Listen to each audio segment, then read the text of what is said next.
Hello दोस्तों, मैं हूँ आदर्श कुमार सिंह और आज हम आप लोगों को एक कहानी बताने जा रहे हैं। वो कहानी एक राजा की है और वो राजा ने सोचा था कि इतिहास की सारी समझदारी भरी बातों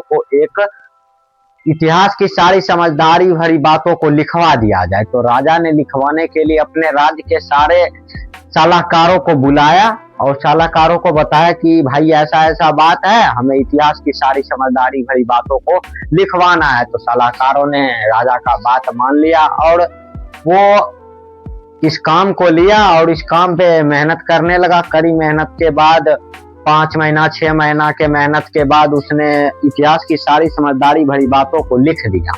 लिखने के बाद राजा के सामने पेश किया। राजा ने देखा कि ना भाई, ये बहुत ज्यादा लिख दिया तुमने, बहुत इतना आदमी पढ़ नहीं पाएगा, कितना लिख दिया तुम, इसको जाओ छोटा करके ले आओ। तो सलाहकारों ने सोचा चलो ठीक है, राजा ने बोला है तो छोटा तो करना पड़ेगा। तो वो सारे सलाहकार गया और उसको छोटा करके 1 साल 1.5 साल बाद वो सारी समझदारी भरी बातों को छोटा करके एक किताब में लिख लाया। एक किताब में, तो एक किताब में लिखने के बाद फिर ले गया राजा के सामने पेश किया और राजा ने देखा कि ये भी बहुत बड़ा है, ये भी ज्यादा हो जाएगा, इसको भी आदमी पढ़ नहीं पाएगा इतना। तो सलाहकारों के राजा ने बोला कि जाओ भाई, इसे और छोटा करके ले आओ, जितना आदमी पढ़ सके, समझ सके, आदमी समझ सके उतना लिख के ले आओ। तो सलाहकारों ने सोचा अब इससे छोटा क्या कर सकते हैं। तभी सलाहकारों ने पीछे नहीं हटा, राजा के बात माना और उसको लिखने के लिए ले गया। अपने दिमाग लगाया, अपने दिमाग से सारे सलाहकारों ने मिलके उसे एक चैप्टर में लिख के ले आया।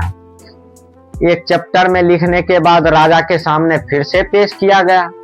राजा ने देखा, बोला ना, ये भी ज्यादा बहुत बड़ा हो गया, इसे और छोटा करके ले आओ।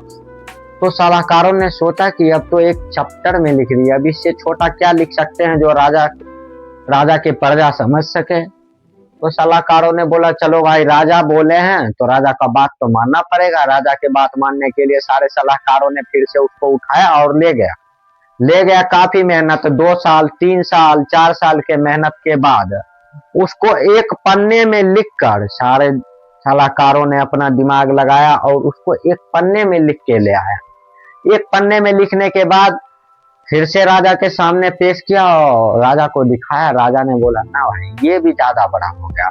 ज्यादा बड़ा होने के बाद राजा ने उसको बोला कि चलो भाई, इसको और छोटा करके ले आओ, इसको और छोटा करके ले आओ। सलाहकारों ने अपना बुद्धि, वर्चस्व, दिमाग जो भी था सारा कुछ लगा के सब मिलके उस एक पन्ने को एक वाक्य में लिख के ले आया। काफी मेहनत, 5 साल 7 साल के मेहनत के बाद उसे एक वाक्य में लिख के ले आया और राजा के सामने पेश किया। राजा ने उसे देखा और उससे राजा संतुष्ट हो गया कि ये सही है, ये आदमी समझ पाएगा, ये आदमी पढ़ पाएगा, ये सही है, इसे रहने दो। तो आप लोग सोचिए कि वो सारा सलाहकारों ने मिलके एक वाक्य में ऐसा क्या लिखा होगा जिसको देख के संतुष्ट हो गया कि ये समझ में आ जाएगा। तो उस सारे सलाहकारों ने लिखा था एक ही वाक्य, एक वाक्य वो था कि भोजन मुफ्त में नहीं मिलता है। तो राजा को ये बात ज्यादा ये समझ में आया और प्रजा को भी समझ में आएगा कि ये जो प्रजा समझ जाएगा कि भोजन मुफ्त में नहीं मिलता है, भोजन के लिए कड़ी मेहनत करना पड़ता है। ये राजा को पसंद आया।